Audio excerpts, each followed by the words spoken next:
What is the word you get out of your head as an intuitive eater when you're going out to dinner? What is the word? The word is should. The word is should. When you're an intuitive eater and you go out to dinner and you're trying to make that beautiful transition from dieter to intuitive eater and get and stay at your happy weight, when you're looking at that menu and deciding what to eat, you don't think, oh, I should. You release that word from your vocabulary. Instead, you think like, okay, what sounds good? What would most make me feel happy and great? Yes, food is emotion and it does make you happy. It's ridiculous to think it doesn't. So I'll give you an example. So last night we were out to dinner, and also let's talk about having a drink, which I drink a little bit. I don't drink a lot, but we were out last night, and I live in the state of Kentucky. I haven't lived here that long, so I have now figured out what bourbon drink I can drink and enjoy, and it's an old fashioned and it's kind of sweet.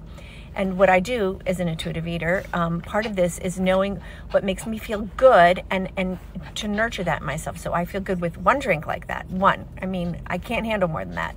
You may be different. And by the way, obviously I'm not talking to people who have alcohol problems. But what I do, because I also tend to be thirsty a lot, I don't know why, it doesn't matter, but I take care of myself that way. So I'll get it old fashioned. I'll have a couple sips of the pure, drink.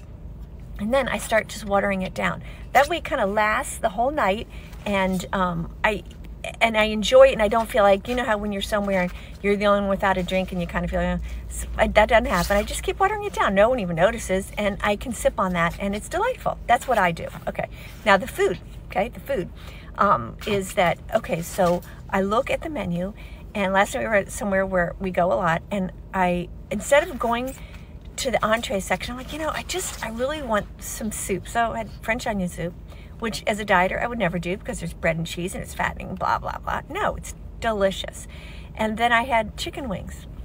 Now, that may sound gross to you. For some reason, it sounded just right for me last night. And the point is that I didn't say to myself, I should have an entree. I should have a salad. I should. I went and opened my brain to let my body say to me, what it was that would be the best for me.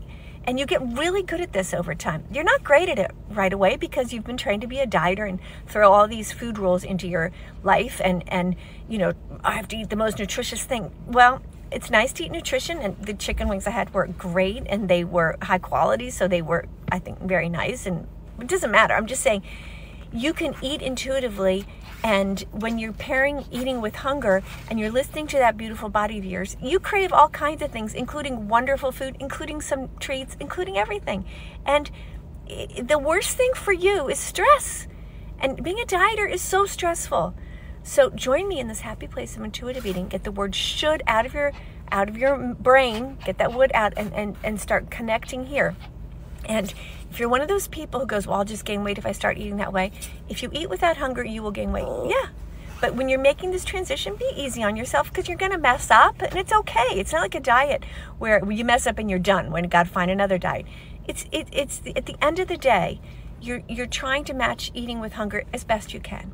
And so every day when I was making this transition back in the year 2000, I wrote a bunch of stuff down, which is how I created the stuff that I put out there for you guys, the book and all that. But it's the end of the day, you say, okay, how did I do? Did I eat when I was hungry, and did I delay eating more when I was not hungry? And there's going to be days when you're not going to do that. You're going to have a diet thought come into your brain, and it's going to sabotage you and blah, blah, blah. But you're not broken. You're not stopping with intuitive eating now. You're saying, okay, you're guiding yourself with gentle guardrails. Okay, well, that wasn't the best, but I'm doing better. And my diet brain, I feel getting a little less strong. That's where your progress is. It's not on being perfect. Perfect is a diet mentality thought. So when you're reflecting, like I used to do as a dieter, and I know you probably do this too. What did I eat today? How was I? No, don't think that. Think, did I connect eating with hunger? How was food? What I ate today? Was that good? When I felt that way, did that make me feel good? You start remembering this, which is so normal and common sense. You start taking count and not counting like numbers, but just you start saying, okay, I felt this way, I ate that, and I felt great. I felt this way and I ate that and it made me feel terrible. You just remember that. Common sense. You can do this. Join me in this happy place, and never, going out to dinner will never be a problem. It will be a joy, as it should be.